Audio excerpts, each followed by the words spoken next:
Foi notícia na semana passada que o site e aplicativo Fatal Model se tornou patrocinadora do Sport Clube Vitória da Bahia. E tem mais, desde o ano passado, o Fatal Model tem patrocinado algumas partidas também da Série A do Brasileirão. Esse site é um site de acompanhantes, isso é, prostituição. E algumas pessoas vieram me perguntar se a prostituição não é crime no Brasil. E tem mais ainda, me perguntaram se esse tipo de serviço ou anúncio é legal ou ilegal. E é isso que a gente vai falar no vídeo de hoje.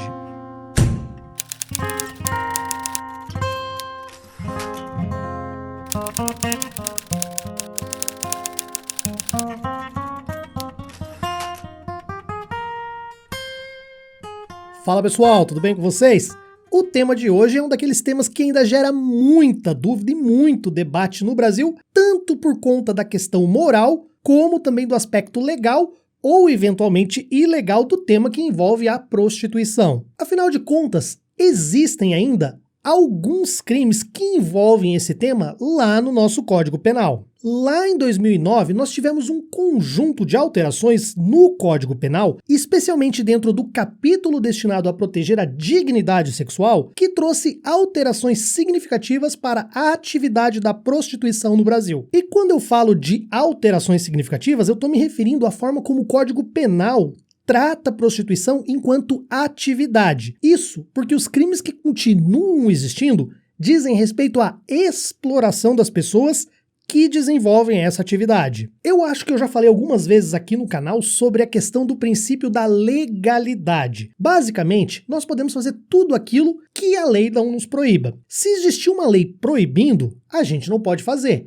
Isso é o que está lá, inclusive, na nossa Constituição. E o Código Penal, por sua vez, traz consigo um conjunto de condutas que não é permitido a sua prática. Aliás, não só proíbe, como também prevê uma sanção, uma pena para quem pratique essas condutas. Lembrando sempre, que nem todos os ilícitos são ilícitos penais. A relação entre a pessoa que está praticando a prostituição e a pessoa que está na condição de cliente, se nas duas pontas dessa relação nós tivermos pessoas maiores e capazes agindo de livre e espontânea vontade, sem nenhum terceiro explorando elas, não existe nada que proíba ou torne essa atividade ilegal. Inclusive isso já desde antes de 2009. O que é crime hoje, e também é crime antes de 2009, é a exploração da pessoa que se dedica à atividade da prostituição. E de quais crimes que a gente está falando aqui? A gente está falando dos crimes de lenocínio, uma palavra chique que tem sua origem lá no latim, mas que se divide aqui em algumas formas que no Brasil todo mundo já deve ter ouvido falar. Cafetão, rufião, gigolô e proxeneta. Pensa numas palavras feias, né?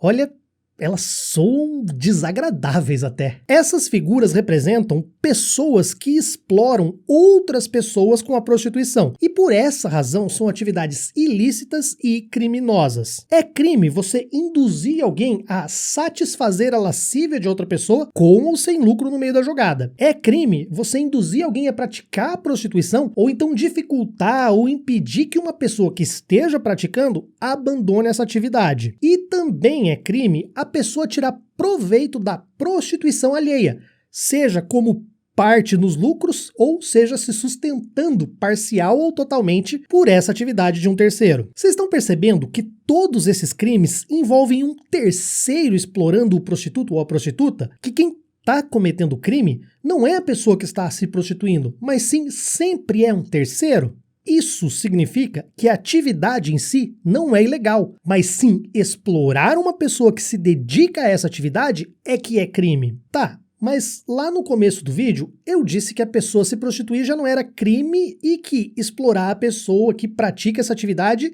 já era crime e continua sendo. Então por que eu falei de alguma alteração no Código Penal que aconteceu em 2009? Porque em 2009 nós tivemos uma série de alterações que deixou de tratar os crimes de natureza sexual como crimes contra os costumes e passou a dar a eles a sua devida importância ao classificá-los como crimes contra a dignidade sexual. É importante a gente falar isso porque esses crimes deixaram de ser algo que diz respeito à moralidade e passou a ser algo que diz respeito à dignidade sexual dessas pessoas ou dessas vítimas. E dentre uma série de alterações, nós tivemos uma alteração que diz respeito à questão da manutenção da casa de prostituição. Até 2009, as autoridades policiais, elas precisavam de verdadeiros malabarismos mirabolantes com desculpas absurdas para não fechar esses ambientes que eram considerados ilegais. Na verdade, a gente sabe que por trás de tudo isso sempre rolou uma máfia que envolve essas autoridades policiais, autoridades jurídicas e também políticas, que recebiam suas propinas não só em dinheiro, mas também na modalidade de prestação de serviço. Em 2009, o legislador alterou o artigo no Código Penal sobre essas casas de prostituição. Até então, era crime manter, por conta própria ou de terceiro, casa de prostituição ou lugar destinado a encontros para fim libidinoso, haja ou não intuito de lucro ou mediação direta do proprietário ou gerente. Esse era o artigo antes de 2009 e, basicamente, ele dizia que a existência de uma zona, por si só, já é crime. E a gente sabe, né? Convenhamos, elas sempre existiram. Só que em 2009, o artigo 229 do Código Penal mudou e a redação dele passou a ser a seguinte: manter por conta própria ou de terceiro estabelecimento em que ocorra a exploração sexual, haja ou não intuito de lucro ou mediação direta do proprietário ou gerente. Veja, a alteração foi de estabelecimento de prostituição para estabelecimento em que ocorra a exploração sexual. E isso muda tudo, pelo menos no aspecto do mundo jurídico. A exploração sexual passou a ser o objeto central do crime desse artigo, tal como já acontece nos crimes lá de lenocínio que a gente falou. Manter uma casa de prostituição por si só não é mais crime. Não é mais crime você explorar a atividade, a modalidade de atividade chamada prostituição, mas é crime você explorar a pessoa que está nessa atividade. É crime você manter essa pessoa na qualidade de explorada, obrigada, coagida, impondo a ela uma atividade sexual. É claro que aqui a gente não precisa falar de menores, né? Porque aí é sempre proibido e é sempre crime. O sujeito passivo desse crime, com essa mudança, deixou de ser a sociedade e a moralidade pública e passou a ser a dignidade da pessoa explorada. Por isso que nós não falamos mais em crimes contra os costumes, e sim em crime contra a dignidade sexual. Isso é, inclusive, o que diz o STJ. Se o lucro da casa não vem da atividade sexual mediante ameaça, coerção ou qualquer outra violação às liberdades dessas pessoas, não se trata de crime. Se o lucro dessas casas vem do aluguel dos quartos, da bebida, do pagamento de entrada, enfim, de couvert artístico, isso não vai ser crime. Vamos deixar bem claro que nós estamos falando do mundo do direito, do mundo do dever ser. Muitas casas de prostituição se adequaram a essa realidade para não ter problemas, principalmente as mais chiques, as mais ricas. Mas nós sabemos que não são todas. Do ponto de vista da realidade, infelizmente, existem muitas pessoas que ainda exploram a prostituição. E aqui a gente precisa abrir um parênteses e abrir uma explicação mais detalhada do que vem a ser essa exploração. Quando nós olhamos sob a lente do marxismo, nós conseguimos entender que dentro do capitalismo, as relações entre trabalhador e empregador são relações de exploração. Só que o nosso ordenamento jurídico, a nossa forma jurídica, é construída sobre um sistema capitalista. Então, a exploração, no sentido jurídico dos crimes que nós vimos, é diferente da exploração que nós usamos para olhar a sociedade como um todo, a sociedade e as relações entre patrões e funcionários. Um motorista de Uber, por exemplo, nesse aspecto, ele é tão explorado quanto uma pessoa que está se prostituindo, ou talvez até mais, porque o motorista de Uber, pelo menos, não consegue nem colocar o preço da sua corrida. Mas eu só queria deixar claro esse ponto. No final das contas, nessa relação, nós vamos sempre ter alguém que tem um puta prédio legal, gigante, com uma baita fachada, luzes, com espaço, para que as pessoas se prostituam. E essa pessoa vai ganhar dinheiro com a prostituição, mesmo que ela não ganhe diretamente uma porcentagem das pessoas que trabalhem no seu estabelecimento. Então nós precisamos entender que a exploração para o direito, nesse caso, é quando acontece mediante uma coação, uma interferência direta nessa relação. Se há essa liberdade liberal, tá? Que o nosso direito faz de conta que as pessoas são livres e iguais nessas relações, que ninguém tá te obrigando a nada, então aí é lícito. E eu sei que essa questão tem muitas camadas e eu não vou abrir essa discussão não pelo menos nesse vídeo. Eu sei que tem pessoa que tá se prostituindo que não tem uma escolha, ou melhor, não tem essa ilusão dessa escolha. Com tanta desigualdade, com tantas diferenças de oportunidade, você vai encontrar pessoas que tiveram formação, que tiveram uma criação dentro de um ambiente estruturado, com acesso à informação, saúde, alimentação, educação, enfim, tudo que uma pessoa precisa, e ainda assim essa pessoa pode optar por essa profissão, dentre escolher inúmeras outras.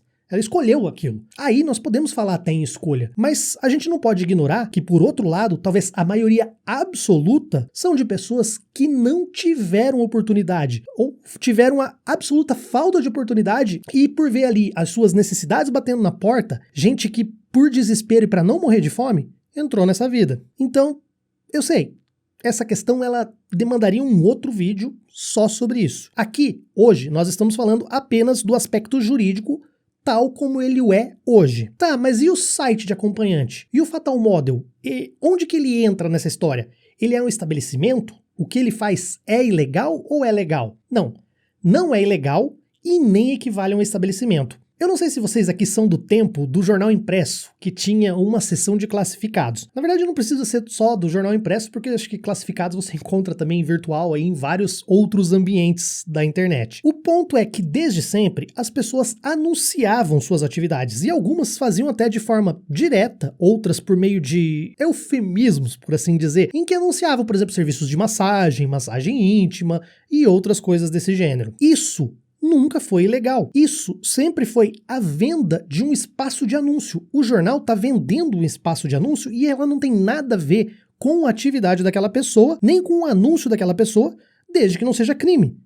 E não é crime. E o que esse site, o Fatal Model, faz é exatamente isso. Ele é um espaço para que as pessoas anunciem as suas atividades. Uma atividade que, como nós vimos e voltamos a repetir, não é ilícita nem criminosa. Na minha opinião, eu acho que a existência desses sites fornecem até um ambiente mais controlado e seguro para que essas pessoas desempenhem suas atividades, ao invés de estar na rua ou em casas que a gente não sabe qual é a fiscalização. Independente de entrarmos no aspecto da liberdade de escolha, que a gente falou agora há pouco, a gente pode fornecer um pouco mais de segurança e dignidade para as pessoas que exercem essa atividade profissional. E sim, do ponto de vista jurídico e legal, e até mesmo político, ela é uma profissão, já que o Ministério do Trabalho, lá em 2002, reconheceu como trabalho a atividade da prostituição. Isso significa que a atividade já foi regulamentada no Brasil? Não. Ela ainda não foi regulamentada, mas já foi reconhecida que é um primeiro passo para esse caminho. A regulamentação é importante porque ela poderia trazer essas pessoas que desenvolvem essa atividade para dentro de um guarda-chuvas de proteção do Estado com direitos trabalhistas e previdenciários. Então,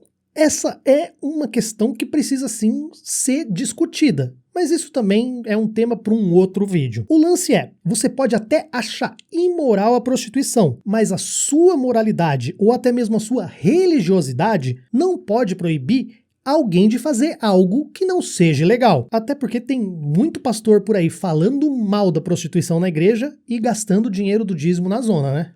Imoral é você fechar esse vídeo sem deixar um like ou um comentário. Isso sim é quase um crime. Ainda não é, mas se eu fosse deputado eu acho que eu ia propor um projeto de lei nesses termos, hein? Se inscrever, se tornar um membro do canal ou então mandar aquele pix pro camarada aqui também é facultativo. Mas o like, pô, o like foi merecido, não foi? Tá, beleza. Se você acha que não foi merecido, então mete o dedo no dislike. O importante é você engajar com o vídeo. Então é isso, gente.